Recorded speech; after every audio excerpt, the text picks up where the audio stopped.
kakapon po kasi nakausap namin si Attorney Stephen David na you have to so in good faith, depends na in good faith dahil ang sinasabi nung tatay ni Alice Go, yun yung nagdala when she was like in her teens. I think, was she 17? Si Sheila Go, nung dumating siya dito, ay lahat, parang they are going by the fact na, ito yung Philippine passport mo.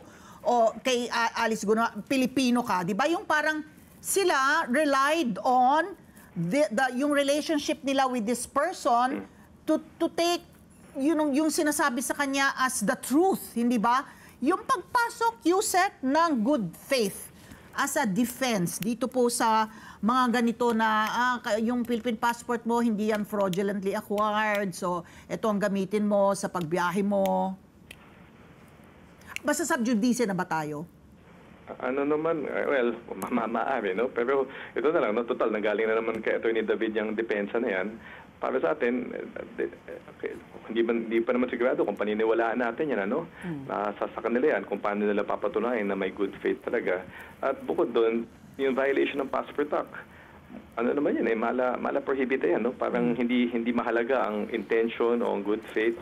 Basta linabag mo yung patakaran, maaari kang managot. Ano naman ang penalty nun? Mabigat ba yun, yung crime na yan?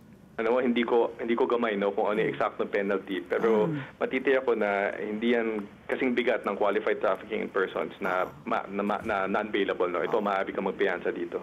Bakit hindi pa nasasampa yun? Ano ko lang, follow-up question ko. Mabigat nga yung yung krimen. Yun I think aside from money laundering, yun ang isang pang mabigat na kaso, no. Hindi lang human trafficking, qualified human trafficking. Yun ang tanong natin, mabigat yung burden of evidence na kinakailangan para po tumayo yun sa korte, hindi po ba, Yusek? Tama yun, ano. Itong qualified trafficking in persons, yung principal respondent dito, si Mayor Alice Guo, pero madami din mga ibang nadawit, no. Ito naman, mula Hunyo, no, June, na-file sa amin to, parang mga wala pang 2 buwan submitted for resolution na, kaya lang, yung mga abogado ni Mayor Guo, kung anong mga dilatory tactics yung ginagawa, sabi nila magpapakita, tapos di nagpakita, tapos yun, sinarado na namin yung kaso pa kay Mayor Guo, nag-file sila ng motion to reopen case with motion to admit counter affidavit na nagkabistuhan na lang, peke pala. Diba? So, parang kahit kung gusto namin talaga mapabilis yung kaso, no, pero kung hindi naman namin basta-basta pwedeng ibaliwala itong mga kilos ng mga abogado niya. Oo. So, Yusek, may pahayag rin po si Secretary Remulla na hindi siya naniniwala nga dun sa escape route ni Alice Go, no, and family. Did he share with you, or kayo po, I'm sure, dyan po sa DOJ, no, pinag-uusapan ninyo, why is it unbelievable? Bakit hindi po paniwala yung salaysay po ni Sheila Go kung paano sila umalis?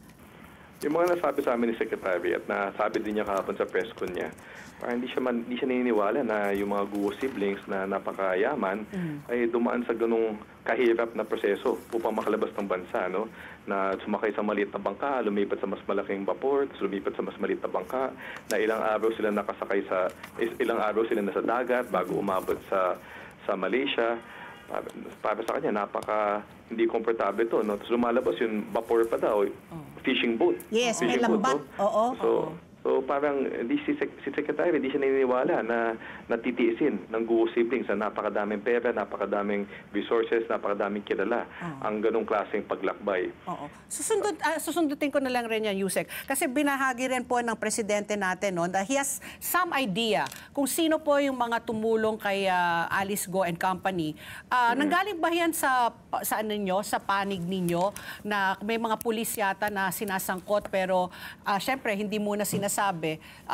Did it come from your department po kung sino po ang idea, no, na tumutulong or tumulong? Sa alam ko sila ni Secretary ay nag-uusap tungkol dito, no? Ang presidente at ang CSOJ Remulla, pinag-uusapan nila yan. Pero kaming mga USEC, di na namin alam yung usapan na yan, ano? Above our head na yan. Okay. So galing kay Secretary Remulla po? Yun ang alam ko, na nag-uusap sila ni presidente tungkol sa mga tao, no, sa mga tao sa pamahalaan na maaaring tumulong sa mga guwos na makatakas. Okay. Let's get together. Sunday 25. Sunday 25.